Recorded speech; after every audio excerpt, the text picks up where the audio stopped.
Somewhere, to what remote and fearsome region I know not, Dennis Barry has gone. I was with him the last night he lived among men, and heard his screams when the thing came to him, but all the peasants and police in County Meath could never find him, or the others, though they searched long and far. And now I shudder when I hear the frogs piping in swamps, or see the moon in lonely places. I'd known Dennis Barry well in America, where he had grown rich, and had congratulated him when he bought back the old castle by the bog at sleepy Kildare. It was from Kildare that his father had come, and it was there that he wished to enjoy his wealth among ancestral scenes.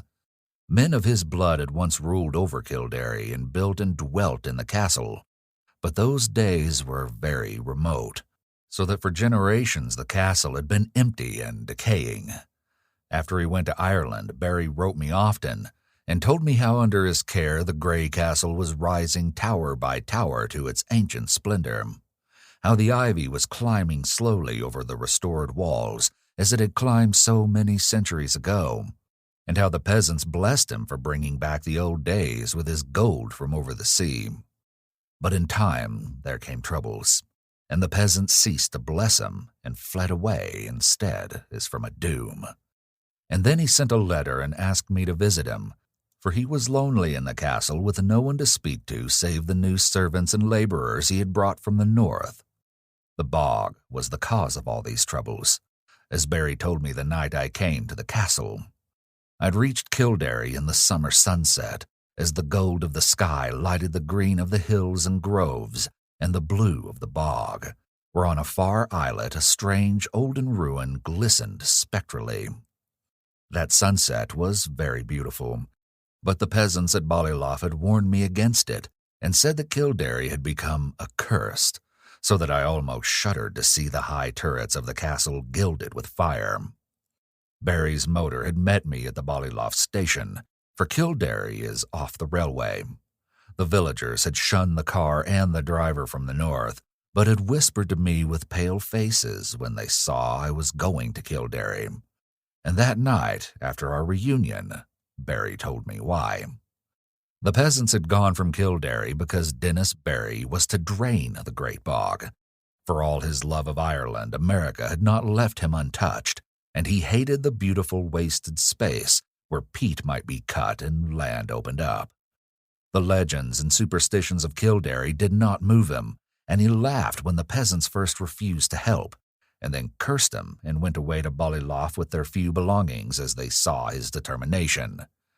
In their place, he sent for laborers from the north, and when the servants left, he replaced them likewise. But it was lonely among strangers, so Barry had asked me to come.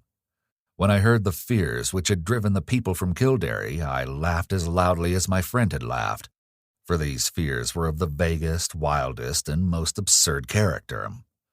They had to do with some preposterous legend of the bog, and of a grim guardian spirit that dwelt in the strange olden ruin on the far islet I had seen in the sunset.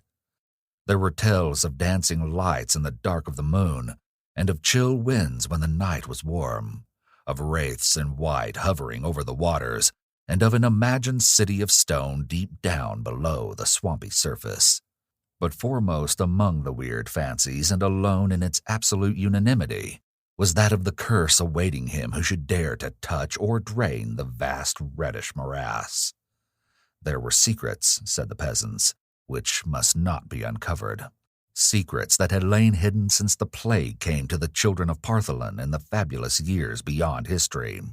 In the Book of Invaders it's told that these sons of the Greeks were all buried at Tallaght, but old men in Kildare said that one city was overlooked, saved by its patron moon goddess, so that only the wooded hills buried it when the men of Nivid swept down from Scythia in their 30 ships. Such were the idle tales which had made the villagers leave Kildare, and when I heard them I did not wonder that Dennis Barry had refused to listen. He had, however, a great interest in antiquities, and proposed to explore the bog thoroughly when it was drained.